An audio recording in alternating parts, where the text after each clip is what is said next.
क्या RG Kar medical college और अस्पताल की 31 वर्षीय पीजीटी डॉक्टर को कुछ ऐसा पता था जो उसे नहीं पता होना चाहिए था? क्या उसे उन रहस्यों को जानने की कीमत चुकानी पड़ी जो उसे नहीं जानना चाहिए था? क्या उसे चुप कराने के लिए बलात्कार और हत्या की योजना बनाई गई थी?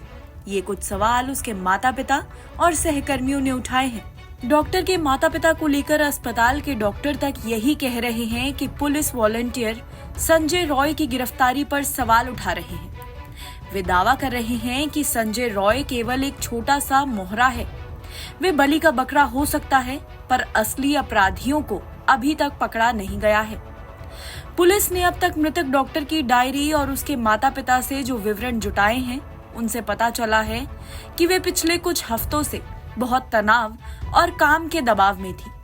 दूसरे वर्ष की पीजीटी डॉक्टर होने के नाते वे पहले ही सरकारी मेडिकल कॉलेज और अस्पताल में 1 साल से ज्यादा समय बिता चुकी थी।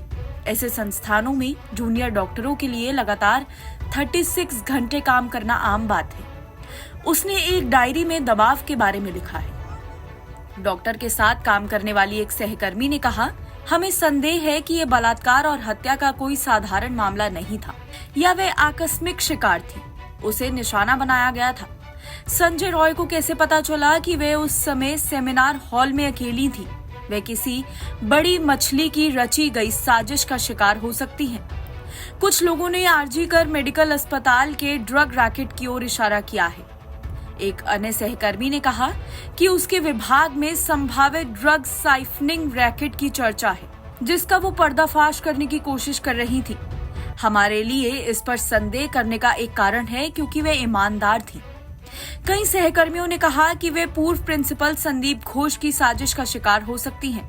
उन्होंने कहा कि अधिक काम करने को लेकर संदीप घोष ने एक एसओपी जारी की थी। इसे संदीप घोष के नेतृत्व वाली आरजीकर के पिछले प्रबंधन की निगरानी में पूरा किया जाता था। घोष की लाइन पर न चलने वाले संकाय सदस्यों के लिए इसका मतलब तबादला होता था। वे एमबीबीएस छात्रों को परीक्षा में फेल कर दिया जाता था। डॉक्टरों को शायद इसका विरोध करने की सजा मिली हो। आरजीकर मेडिकल कॉलेज और अस्पताल के कुछ अंदरूनी लोगों ने कहा कि पीजी प्रशिक्षु डॉक्टर बेहद मेहनती थी और अपने करियर पर ध्यान केंद्रित करती थी। वे हमेशा से डॉक्टर बनना चाहती थी और उसने मेडिसिन को चुना। हालांकि उसने इंजीनियरिंग प्रवेश परीक्षा भी पास कर ली थी। जब उसे चेस्ट मेडिसिन की पढ़ाई के लिए आरजीकर में पीजी सीट मिली तो वे बहुत खुश हुई। 9 अगस्त को अपनी बेटी की मौत की सूचना मिलने के बाद महिला के माता पिता ने पुलिस को बताया कि उसने उनसे काम के अत्यधिक दबाव के बारे में बात की थी। उसकी डायरी में ये स्पष्ट था कि कुछ सहकर्मी उस पर बहुत सारा काम थोप रहे थे।